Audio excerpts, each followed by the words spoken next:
நண்பர்களே, நீங்கள் பார்த்து கொண்டு இருப்பது உங்கள் கௌசிகா ரிவ்யூ. சரி வாங்க வீடியோக்குள்ளே போய் என்ன நடக்க போகுது அப்படின்னு சொல்லிட்டு பார்த்தீங்கன்னா, கரெக்டாக நம்ம மல்லி இருக்காங்களோ அவங்க இருந்து எப்படியாவது நம்ம வெண்பாவை பார்க்கணும்னு சொல்லிட்டு ரொம்பவே துடிச்சுன்னு இருக்காங்க. நம்ம வெண்பா எப்படி மல்லியை பார்க்கணும்னு சொல்லிட்டு துடிக்கிறாங்களோ அந்த மாதிரி இங்கேயும் துடிக்கிறாங்க. சாப்பிடாம கொல்லாமல் ஒரு பக்கம் மல்லி கட்டில் ஓரமாக உட்காந்துருக்காங்க. இதை பார்த்து அவங்க அண்ணனுக்கு கண் கலங்கி போயிடுது. என்னடா அது, நம்ம தங்கச்சியா இப்படி இருக்குது, நம்ம தங்கச்சி அப்படின்னா அந்த பொண்ணு மேலே எவ்வளோ பாசம் வச்சுன்னு இருப்பா, அப்போ உண்மையான காதலாக தான் இருக்கும். நம்ம ஏன் இவங்களை தேவையில்லாமல் பிரிக்கணும்? மற்றவங்களுக்கு ஆசைப்பட்டு மற்றவங்க நம்மளுக்கு சோறு போட்டாங்களா, நம்ம கஷ்ட காலத்தில் நமக்காக நின்றது நம்ம தங்கச்சி தான். அப்படிப்பட்ட நம்ம தங்கச்சி நல்வாழ்வு அமைச்சு தரது நம்ம கடமை தான். இது நல்ல வாழ்க்கையே இல்லையான்னு சொல்லிட்டு நம்ம ஃபஸ்ட்டு விசாரிக்கவே இல்லையே. செகண்டாக என்ன நல்லா இருக்காதா? குடும்பத்தில் புரிதல் தான் ஒரு முக்கியமே. அவங்க ரெண்டு பேருக்கும் மனசு ஒத்து போதா, அதுதாங்க மனசுன்றது தாங்க. அந்த ஃபஸ்ட்டு செகண்டு இந்த வார்த்தையெல்லாம் எப்போவுமே இல்லைங்க, இதெல்லாம் ஒஸ்ட்டான வார்த்தைன்னு சொல்லிட்டு நான் சொல்கிறேன். உங்களோட ஒப்பீனியன் என்னன்னு சொல்லிட்டு நீங்கள் சொல்லுங்கள். இப்படியெல்லாம் ஒரு பக்கம் போயின்னு இருக்க இந்த சூழ்நிலை கரெக்டாக நம்ம வெண்பா இருக்காங்களோ அவங்களும் ஒரு பக்கம் அழுதுன்னு இருக்காங்க. அம்மா நீங்கள் வரலன்னா நான் சாப்பிட மாட்டேன் அப்படின்னு சொல்லிட்டு அழுதுன்னு இருக்காங்க.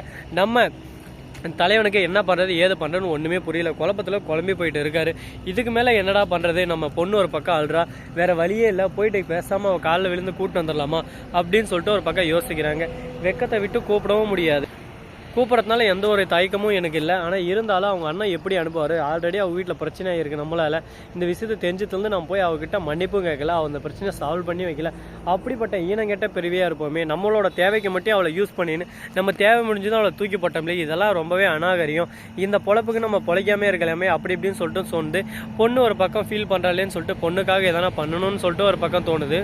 இப்படியெல்லாம் உலகம் போயின்னு இருக்க ஃப்ரெண்ட்ஸ். இப்போ ஒருத்தர் வந்தார், என்ன சொன்னார் அப்படின்னு சொல்லிட்டு பார்த்தீங்கன்னா, வழியில் இந்த ஹைவே இருக்குல்ல, இதுல எல்லாம் போகும்போது பார்த்து கவனமாக ஒரு பக்கம் கிராஸ் பண்ணி போனுங்க. வாழ்க்கைன்றது ஒரு முறை தான், போனால் வராது.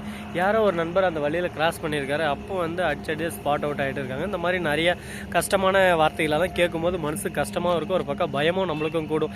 என்னடா இது, இந்த மாதிரி எல்லாம் நடக்குதா? நம்ம வாழ்க்கையில இந்த மாதிரி எதாவது நடந்துருமோ? சேஃப்டியாக இருக்கணும், ஃபஸ்ட்டு வீட்டுக்கு சீக்கிரம் போய் சேரணும். இந்த மாதிரி பல விஷயங்கள் இருக்குங்க. எல்லாத்தையும் யோசிச்சு தான் பண்ணி ஆகணும்.